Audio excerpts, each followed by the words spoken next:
Selamat pagi, Bu Regina dan semua pendoa yang terkasih. Kita kembali hari ini dengan renungan yang baru ya. Selamat bertemu kembali di Saints in 7 Days, sebuah seri yang didedikasikan untuk mengeksplorasi kisah-kisah kaya di balik orang-orang kudus favorit kita. Seringkali orang-orang kudus disajikan kepada kita sebagai gambar kaca patri atau patung porselin, membeku dalam waktu, senyum bahagia di wajah mereka, dan suka duka hidup mereka dihaluskan agar muat di bagian belakang kartu doa. Namun kita tahu bahwa perjalanan menuju kekudusan bukanlah perjalanan yang mudah. Kisah-kisah mereka penuh dengan kasih karunia dan kemuliaan Tuhan, serta penuh dengan perjuangan manusia, penderitaan besar, kesalahan, dan kebutuhan akan belas kasih. Harapan kita adalah dengan berjalan bersama para santo, kita dapat melihat bagaimana Tuhan memanggil kita masing-masing untuk menjadi Santa Santo juga. Jadi di dalam buku, di dalam renungan Saint in 7 Days ini, kita akan memaparkan biografi mini seorang santo dengan fokus pada bab yang berbeda dalam kehidupan mereka setiap hari. Kemudian kita akan merenungkan bagaimana Tuhan juga bekerja dalam kehidupan kita sendiri dan meluangkan waktu bersamanya di dalam doa. Minggu ini kita akan berjalan bersama para santo terkasih, yaitu Santa Monica dan Santo Agustinus. Seorang ibu dan anak yang hidupnya telah mengilhami banyak orang di dalam perjalanan iman mereka sendiri. Santa Monica dikenal sebagai ibu yang setia, yang berdoa tanpa henti untuk pertobatan putranya. Santo Agustinus, putra yang disebutkan di atas, akan menjadi salah satu teologi paling berpengaruh sepanjang masa dan saksi abadi akan kuasa belas kasih Tuhan. Selama 7 hari ke depan, kita akan belajar tentang hubungan mereka dan jalan unik mereka menuju kekudusan.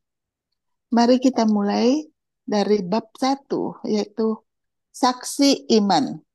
Dengan terlebih dahulu melihat kehidupan Santa Monica. Sebagian besar dari kita mengenal Santa Monica sebagai ibu yang berbakti, yang tidak pernah menyerah pada putranya yang bandel. Tetapi sebelum menjadi ibu Santo Agustinus, Monica adalah seorang wanita muda yang berpegang teguh pada imannya di tengah kehidupan yang sulit. Ia lahir di tempat yang sekarang disebut Aljazair antara tahun 321 hingga 333 dan diyakini sebagai seorang Berber, bagian dari penduduk asli di Afrika Utara. Berdasarkan apa yang kita ketahui tentang kehidupan keluarga di Kekaisaran Romawi, Monica dibesarkan dalam keluarga yang ketat dengan tujuan yang jelas agar ia menjadi istri dan ibu yang baik. Ia adalah seorang Kristen yang taat dan masih sangat muda ketika orang tuanya mengatur pernikahannya dengan Patricius. Patricius adalah seorang dekurion, yaitu ia bekerja untuk Kekaisaran Romawi dalam posisi bergengsi yang memberinya kekuasaan dalam politik lokal. Monica menikah dan menemukan seorang suami dengan temperamen yang keras, yang berjuang melawan kecanduan alkohol dan sering tidak setia padanya. Ibu Patricius juga tinggal bersama mereka dan memperlakukan Monica dengan kritik dan kekejaman. Baik Patricius maupun ibu mertuanya adalah orang-orang kafir yang mencemooh imannya. Monica sendiri memiliki riwayat penyalahgunaan alkohol yang dilakukannya secara diam-diam sejak ia masih kecil. Setelah konfrontasi dengan seorang pembantu, ia perlahan-lahan berusaha melawan godaan dan mengakhiri kebiasaannya minum. Hingga dewasa, Monica menjalani hidup penuh dengan sedekah dan doa, berpegang teguh pada Tuhan saat ia memikul salib pernikahan yang sulit dan kehidupan yang sepi. Ia menawarkan penghiburan dan nasihat kepada istri-istri lain di lingkungannya, dan ia menemukan pelipur lara dalam diri ketiga anaknya yang selamat dari masa bayi, dua putra, Agustinus dan Navigius, dan seorang putri bernama Perpetua dari Hippo. Selama bertahun-tahun, Patricius dan ibunya perlahan-lahan mulai menerima kesaksian iman Monica.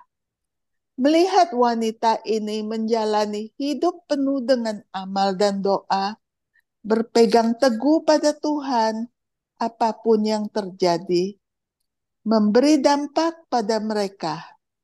Monica tidak pernah berhenti berdoa untuk pertobatan mereka. Dan akhirnya setelah 20 tahun berlalu, ibu mertuanya dan suaminya bertobat menjadi Kristen. Mereka menikmati 1 tahun iman bersama sebelum Patricius meninggal.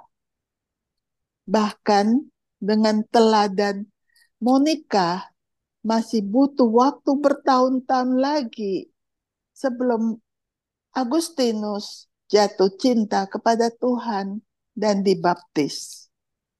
Tetapi Monica tetap teguh dalam doa untuknya.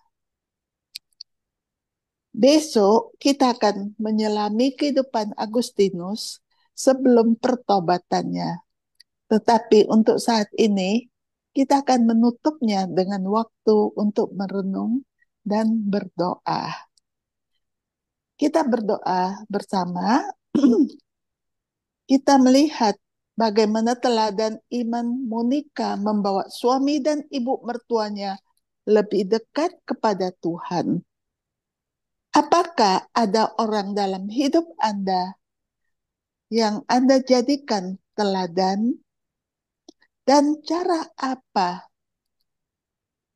yang khusus yang dapat Anda lakukan untuk menjalankan iman Anda agar dapat menjadi saksi bagi orang-orang di sekitar Anda?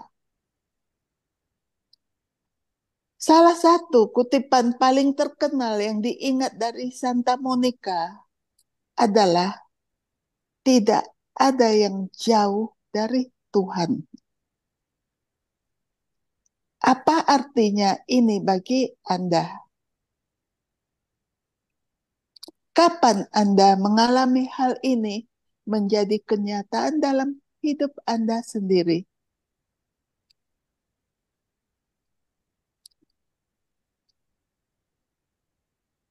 Mari kita luangkan waktu sejenak menghening bersama Tuhan. Kita akan tutup setiap hari dengan mendoakan doa terkenal dari Santo Agustinus kepada Roh Kudus. Mari kita berdoa bersama. Biarkan kata-kata ini menjadi milik Anda sendiri saat kita berdoa bersama. Bernapaslah dalam diriku, ya Roh Kudus, agar semua pikiranku menjadi suci. Bertindaklah dalam diriku, ya Roh Kudus, agar pekerjaanku juga menjadi suci.